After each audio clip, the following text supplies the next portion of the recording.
So welcome to the first episode of the Lord Ninja Choke MMA Picks podcast. We're all bettors here, and we're aiming to break down the fights on UFC Kansas and pick out the value spots and hopefully give you unique insights into the fights that are coming up. And I'm joined by Will in the UK and Josh in Australia. I'm Dom. I'm based in the US. 3 countries, 3 voices, 1 goal. Help you find value and where the sports books are missing out. So we're going to do something a bit different here. We're going to take a look at the whole card quickly. I'm going to hand over to the others, and then we're going to focus down on 3 fights, taking 1 fight each. Guys, what do you like on this card? Have you given it much thought? Have you looked at the card in detail? How do you feel about it, Will? Yeah, I've looked at it in a relatively large amount of detail so far. To be honest, there's not a whole lot of spots on this card that I really like from a betting perspective at this point, but I'm hoping that props later in the week can change that. But I like that from a live viewer perspective. Obviously, it's not an Apex card. I like that it is a slightly higher caliber than what we're used to with the usual fight night offering. What about you, Josh? Anything that stands out for you other than the 3 fights we've highlighted? I mean, looking over the card, I did like seeing Simon being the underdog, at least according to Topology. So that one's a bit of a highlight for me. But everything else is kind of, it's fine. I mean, I'll probably get more into it as the days go by, but at the moment, that's Simon or Saiman, I don't know how to say his name. But that guy, he stands out to me. Yeah, I'm definitely interested to see how he bounces back, because I think he got plastered by that talented young fighter. What's his name? Yeah, Peyton Talbot. Yeah. I was surprised to see Muniz as such a big underdog in that fight. I know that Aliskerov is awesome. He's an awesome fighter, but Muniz is no bum. So to see that he was like a huge underdog was surprising for me. Yeah, I think that one is all based off the assumption that Aliskerov has really good wrestling defense, because he fought Kamzat on the regional scene and he stopped him from taking him down. It looked pretty good. The first fight coming up is the main card, Ian Machado Garry against Carlos Prates, and Will is going to talk us through this one. Yeah, so it's a fight worthy of a main event. You've got 2 guys who are really just on the periphery of like the obvious title shot conversation. Ian Garry's just lost his undefeated record with a very close and decent display against Shavkat Rakhmonov, whilst Carlos Prates is kind of tearing through the division. I think he's 4-0 at the moment, wins over Neil Magny, Lee, Charles Radke, and Trevin Giles. I think there's a difference in resume at the UFC level so far, but you can only beat who's been put in front of you, and Prates has only had 4 fights, so you can't really hold that against him. I think this fight's really interesting just because whilst they're both pure strikers, you've got very different types of striking on display here. Ian Garry is very defensively minded. He's prioritizing not getting hit as opposed to like pushing the pace himself, but that obviously makes him quite a good minute winner. But on the other hand, you got Carlos Prates, who is dangerous to say the least. The guy's knockout highlight reel in the UFC so far has been quite crazy. I was rewatching the Magny fight last night, and I still am not even convinced that punch landed. I don't know how he put Magny to sleep like that. So yeah, absolutely terrifying power on one half of the equation here, whereas Ian Garry is definitely not much of a finisher. So that obviously kind of leads the fight to looking like Prates gets a finish or Ian Garry wins a decision. Obviously, it's not quite that binary, but that's probably what most people would assume is on the cards here. So it all kind of comes down to how potent Carlos Prates can be with that finishing ability early on in this fight. Obviously, this kind of equation gives the talking point of cardio, and Carlos Prates has only fought, I think, about 9 minutes of the longest distance of a fight in the UFC, which does bring into question how he's going to handle 25 minutes. And the reason I chose this fight, and the reason I think it's really interesting, is I think personally I have an interesting kind of like angle on this one, because the topic of skilled minute winner versus early KO threat is basically the summary of what we had last week at UFC 314, the Volkanovski versus Lopes fight. And obviously, Diego Lopez was Prates and Volkanovski was Ian Garry. I bet Diego Lopez in that fight and was quite confident that, given the durability concerns of Volkanovski, that Lopez would come out like hell on wheels and just try and take his head off. But because it was a 25-minute fight and the first time that Diego Lopez had fought 25 minutes, I think we saw a different version from him. And I think he sold that devastating style really short in favor of having the cardio to be able to compete in the championship rounds. And I think that's something I really missed. And I think that's ultimately why Lopez didn't get the job done.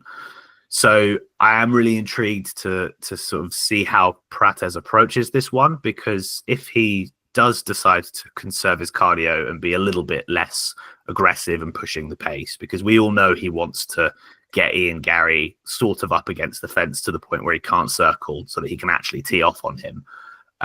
But if he doesn't push the pace quite as much as he usually does, then you're looking at a superior minute winner in Ian Garry, who should be able to just stand at distance, throw those straight shots, make sure his head movement's on point, and just stay out the way of Prates's lethal head punches. And I think one of the reasons why that's such an angle to talk about for this fight is that Carlos Prates actually low-key has like really bad minute winning process. In that I think we all know that Trevin Giles is a low level kind of fighter that is borderline UFC level at this stage.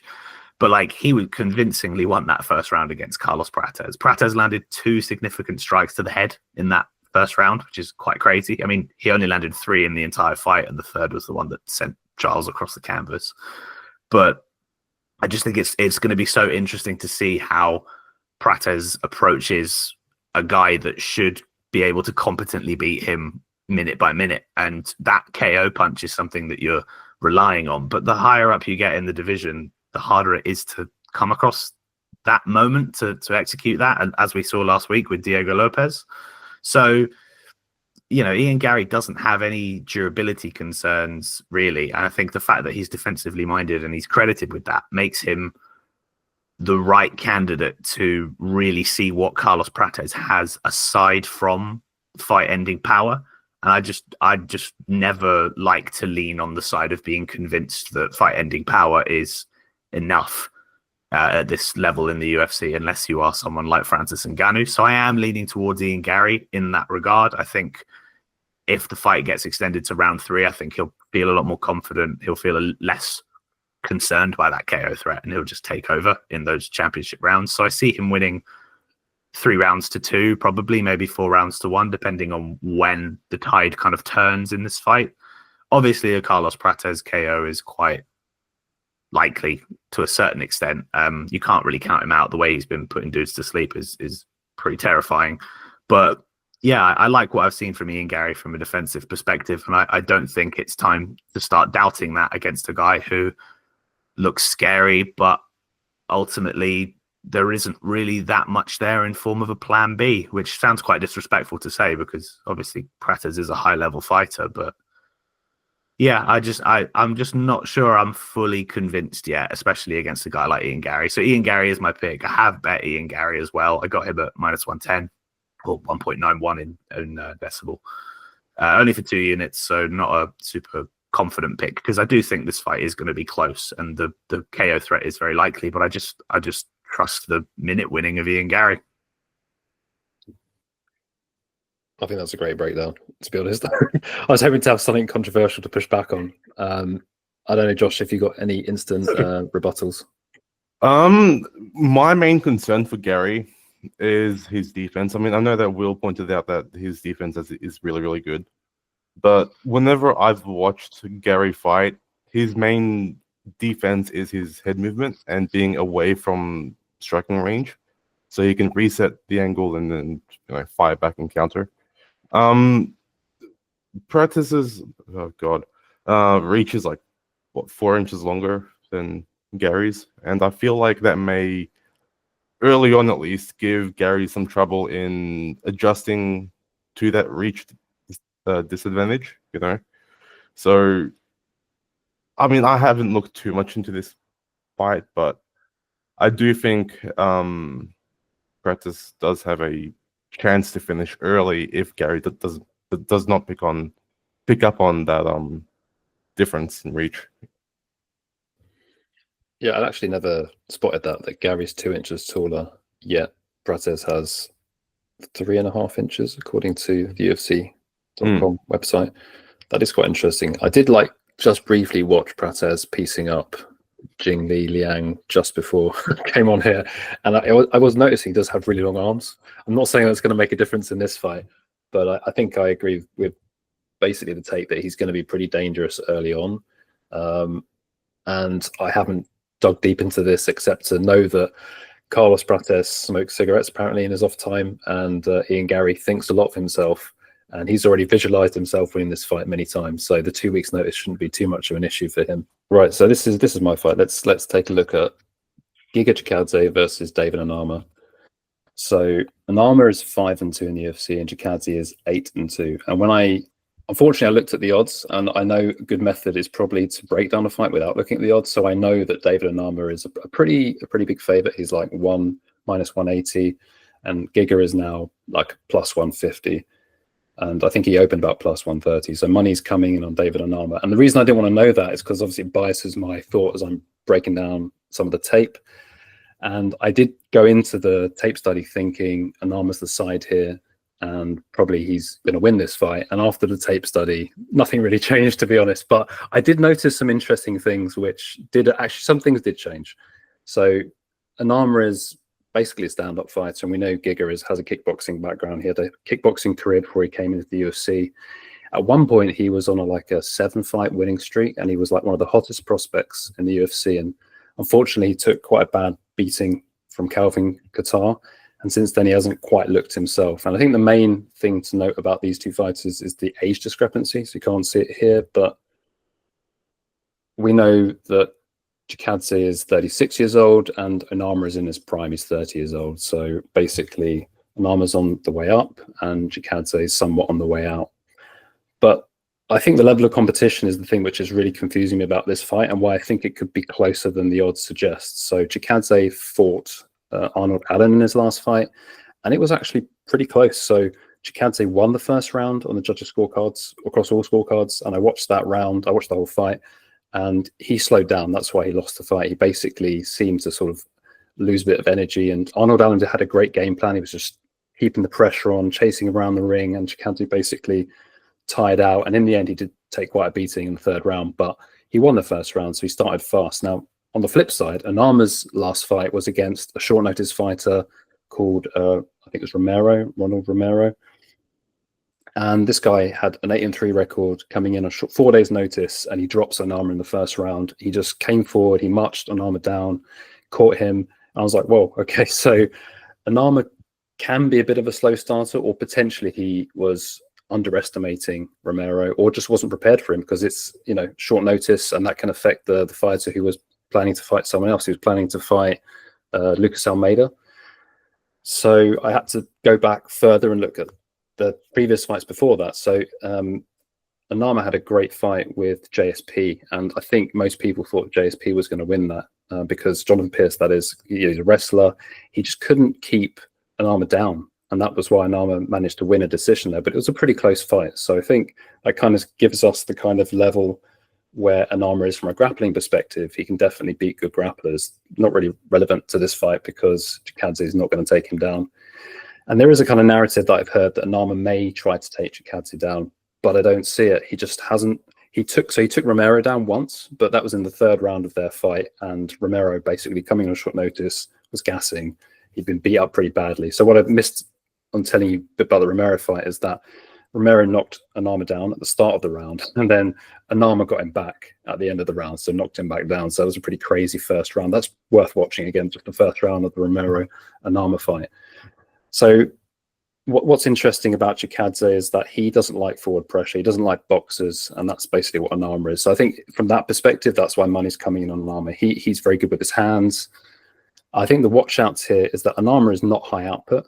He doesn't have amazing movement, Chikadze has amazing movement. He's going to be evasive. He's going to be skirting around the outside. And neither of these guys has ever been finished in the UFC. They're both decision fighters. I think Chikadze has a submission loss on his record, but neither of them has been finished in the UFC. So the way I see this fight playing out is it's going to be probably the first round. Chikadze is going to look really good. He's probably going to win that round. He's going to be on the back, skirting around the outside with his kicks like he did against Allen. I mean, he basically won the first round against Allen just by kicks, basically, and we know that's what he specializes in. He has the Giga kick. I think he had a famous knockout. I think he knocked a couple Swanson out with basically a body shot. And as the fight wears on, I think Onama, being the younger man with the boxing pressure, if he can find his range, if he can get inside, he should win, the rounds, the minutes. But neither of these guys is high volume, so I think it could be pretty greasy. So you'll see later on when I got to my bets, I'm leaning kind of like it's going to be a split. Definitely, I think it's going to be a decision. So I think playing the over is the way I'd go. And yeah, that's my breakdown. I think for me, the main talking point is just where Chikadze in 2025 is at, because it's not. I mean, obviously he's 36 years old now. That's slightly concerning, I guess, from like an objective point of view. But for me, I think it's more just the fact that like that Arnold Allen loss was obviously quite a close fight, but I think that watching it, it's so blindingly obvious how you can beat Chikadze. Like it just seems to me like something that if you've seen that fight and you're not factoring in that forward pressure and like crowding the kicker and getting into that boxing range, you've surely got to implement something like that. I don't think that it is David Onama's like main sort of like natural style to be fighting that close. He does seem to favor distance and like longer like straight shots, so that does give Giga a bit of like pause.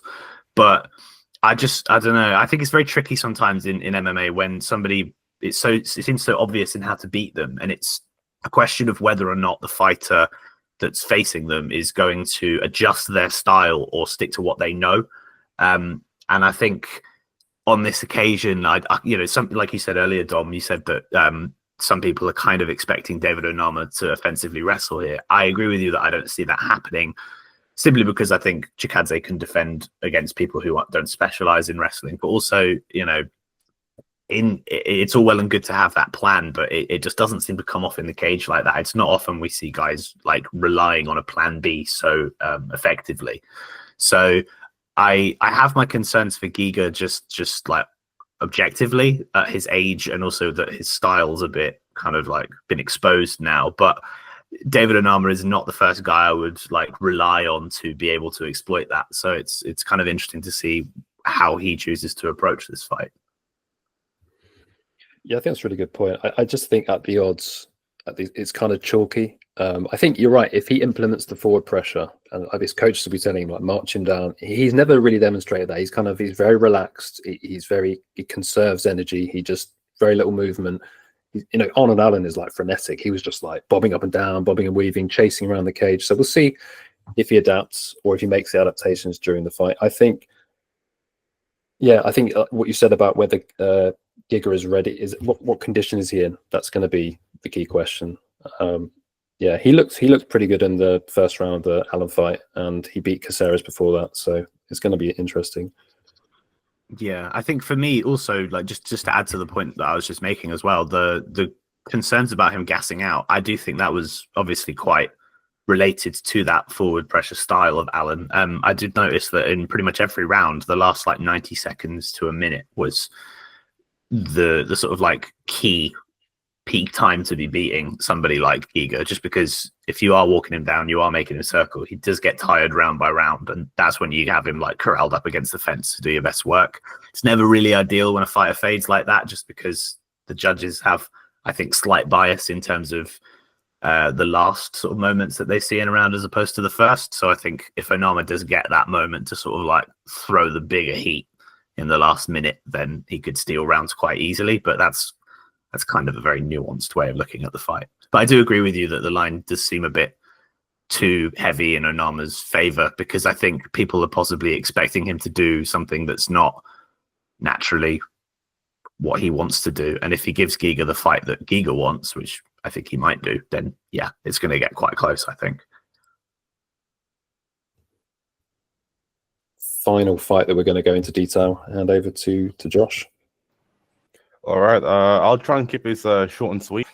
So I picked Randy Brown and Nicolas Dalby for this main kind of breakdown, only because I do think that the fact that Dalby has been an underdog that has won multiple times in the past is a fairly interesting thing to see now, because I don't think he's going to win against Brown. Now, to break down Brown, it's a bit of a rough format, but to put it simply, obviously the height and reach advantage is on Brown's side, and that's going to help him keep Dalby at the end of the punches and the end of the teeps. The only issue I have with Brown when it comes to his punches is that he is often sloppy when his opponent's inside the pocket.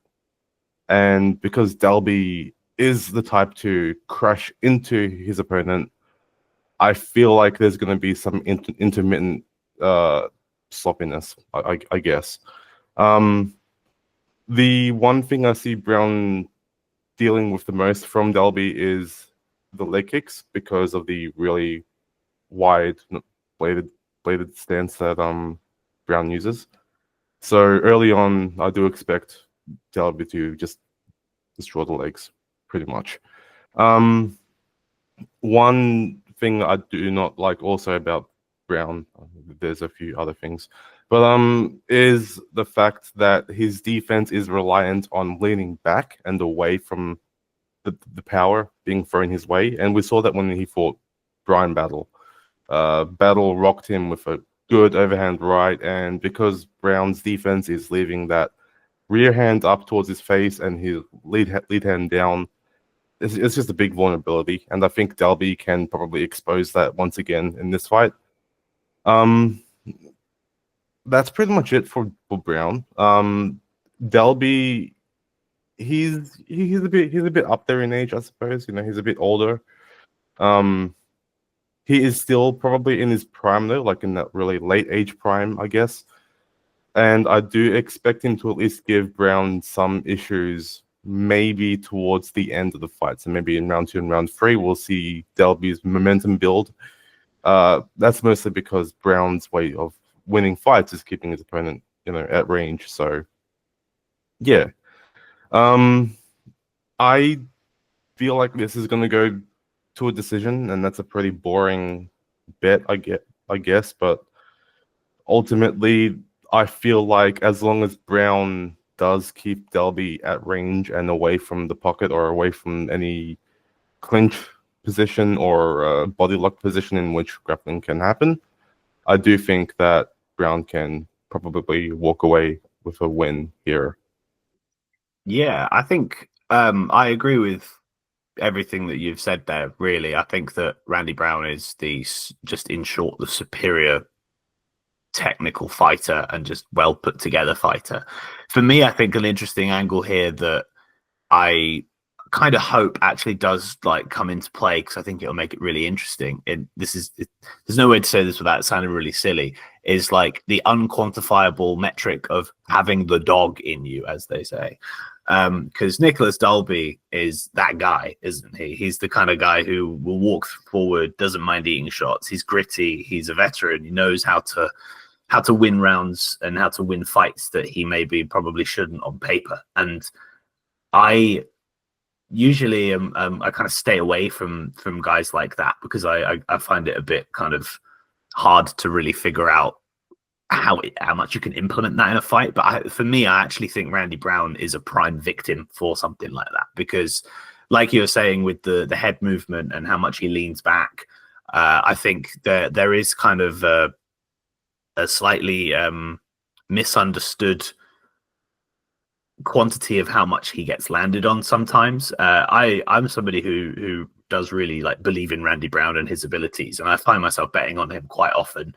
But I find minute by minute, round by round, I get quite frustrated in the way that he lets fighters against him look good. Sometimes it's by his own messing around inside the cage, pointing, laughing, giving it kind of a slightly quieter version of the Kevin Holland way of approaching showboating. But also, yeah, just the way that he leans back. Sometimes I find that it gives off the illusion that he may have just got caught. And every time an opponent swings on him, and if I have a bet on Randy Brown, I find myself really tensing up because I'm worried that every shot's going to put him to sleep. It's really fun to watch from an entertainment perspective. Randy Brown is really good, but I think that in a fight that, as you said, Josh, you expect to go the distance, and Dalby's very hard to finish. So I agree with that. I think that should be the case. I struggle to see Randy Brown winning this fight as much as we think he should, because as you said, like on paper, I think he is the superior fighter, but I just think Nicolas Dalby's got that amount of grit and veteran savvy to be able to maybe make this a little bit more of a contentious fight than it should be, looking at those figures in front of us. Yeah, I mean, I'll keep this short. I think Brown is the better fighter, but like Will said, Dalby definitely got the dog in him. He's a world champion mouth breather, isn't he? So I had that mentioned earlier in the week. He has these strange breathing techniques. They just sort of, because he's 40 years old, so I think there's money coming in on Brown. Of course, he was like minus 200. Now he's like, I don't know, minus 225 or something. So people like Brown. When I initially looked at the card, I thought Brown's going to win, but it's already quite chalky, to be honest. So where does the value lie? As I mentioned to you guys, I'm the same age as Nicolas Dalby, so I like to think the old gun still got it. But honestly, I'm probably just going to have to go with Randy Brown here. I don't have the balls to pick Nicolas Dalby, even though he has got some amazing wins. He was on a 4-win streak, right? He lost a close fight, I think, to Fakhretdinov. But look who he's beaten. Gabriel Bonfim, was it Ishmael? It's one of the Bonfim brothers. Salikov, Alves, Silva, yeah. And I think he was an underdog for 3 of those 4 wins.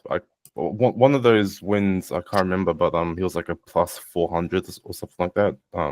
Maybe don't quote me on that, but yeah. yeah. He's been a dog in pretty much in the last 3 or 4. He was also obviously a dog against Fakhretdinov, which I personally think he won that fight, but maybe that's biased because he was the underdog and wasn't expected to. And I think to your point, Will, I think that Randy Brown has displayed some low IQ moments in his career. Like, I think the Turman fight was one of those fights that I remember that one was quite frustrating. To be honest, I think it was actually you who put me onto him for a previous win where he got a first round either KO or submission. So yeah, thanks for that. But subsequently, he's definitely been someone to bet on. He beats everyone he should, and it seems that he loses to people that are better than him. So this is probably a spot where he should be winning. And it's only if he's never displayed poor cardio over 3 rounds. I don't think he's going to gas like Bonfim. So it would just have to be something low IQ. I don't know if Dalby can hold him up against the cage for 3 rounds, but stranger things have happened. Best bets. So start with you, Will. Yeah. So obviously it's quite early in the week. So these are sort of projected prices that I'd be happy to play any of these bets at the right number. Ian Garry to start with. I have already bet that, as I said. I got that at minus 110. I think he's currently around minus 125. I think Ian Garry probably wins this fight about 60% of the time. So it's kind of questionable as to whether or not there's value currently at minus 125. But I think there could be a lot of price movement as the week goes by because people do love Prates. Jacqueline Amorim is another spot that I really like. I think she's got an amazing fight ahead of her here against Polyana Viana, who has about 5 minutes of enthusiasm and then falls off a cliff. So if Amorim is anywhere near even money for an inside the distance finish, I think she can easily submit her. Looking at the fight that we just talked about, Nicolas Dalby, I'm keen on taking the underdog shot. As you probably heard then in the breakdown, I do think that Randy Brown should win the fight, but to me, it's nearly a coin flip because I think Nicolas Dalby has just an unquantifiable amount of just being competitive. So if there's ever an underdog that you're like, I'll have a go on them, I think Nicolas Dalby is that guy. So I'm kind of interested in looking at the round spread market because obviously that allows Dalby to lose the fight but be more competitive than the odds indicate. That could be an angle in there. Obviously a small sprinkle on his money line, and as we know, Dalby by decision is pretty much his most likely path to victory. And finally, Chelsea Chandler, which I'm not really too sure if I'm actually going to bet this, but I've got this theory in my head that she's going to be massive value because people have forgotten that she's actually a wrestler and she does her best work as a wrestler. She didn't do it in the last fight for some stupid reason. But if Chelsea Chandler wrestles, I think she could very easily cover a plus 240 price tag. So it's not a hill I'm willing to die on, but as somebody who's a passionate women's MMA bettor, I think that's the one of the underdog angles I might be looking at this week, but for a very small amount of money, obviously. Let's see what I've got for you. Yeah, all my bets are based on the fight that I broke down because I haven't really gone into depth with any of the other fights. Although now listening to the Garry breakdown, I'm thinking because the Garry line has moved, I'm kind of interested to see where Garry by 4, in rounds 4, 5 or by decision. That's usually a plus money bet. So knowing Ian Garry and his path to victory, I don't see him finishing Prates inside of 3 rounds. If Prates gets tired, then yeah, the 4-5 or by decision. I love that bet. It's been my most profitable, one of my most profitable bets. I had it Volkanovski last week in addition to money line. But the ones that I've got here, so like I said, Onama and Chikadze, neither of them has been finished in the UFC. Chikadze's got good footwork. I mean, I'm sure some people are going to play Onama KO because he's got power. He's had some knockdowns, but I find it's like a little bit misleading, the knockdowns, because obviously one was a war with Nate Landwehr. The short notice guy just was a bit gassy. Other than that, I don't think he's got many knockdowns. I think he tends to more often than not, have to see fights through. So yeah, I think that Chikadze's footwork should see this to over 2.5 rounds, but maybe fight start round 3, depends on the price. And then I mentioned Chikadze winning the first round against Allen. That's where I got the lean for the round spread. I'm not super confident on it. I do think the fight goes to decision. I do think so with a round spread, like it can be unanimous decision for an arm. It could win 29-28 on 3 of the judges' scorecards, and this bet will still hit. But I'm thinking it could be a split, and that obviously wins in that situation. Then the other bet is obviously fight goes to split, which I'm hoping is quite long odds. So yeah, that would be a long shot. But yeah, that's kind of in order of priority. I go for the over, then the round spread, and then the split for fun. And finally, Slayer is TBD. So where can people find out about your betting leans? Yeah, so typically I don't make any bets until late in the fight week, so Thursday, Fridays. But you can find them on the MMA betting subreddit. I post there weekly, as does Will. Cool. Guys, any final thoughts on the card? Any final words? Not really on my end. It doesn't really surprise me that much that Will took Chelsea Chandler. Every single week, I message him and I'm like, "Did you pick this chicken?" And he's like, "Yeah." It's like, yeah. My issue is I feel like since I've decided that I am God's gift to women's MMA betting, I've just done nothing but pick dogs, and I hate it when people do that. So I try not to be like so basic and predictable. But hey, I had Jandaroba confidently last week, so that's fine. It's not always dogs.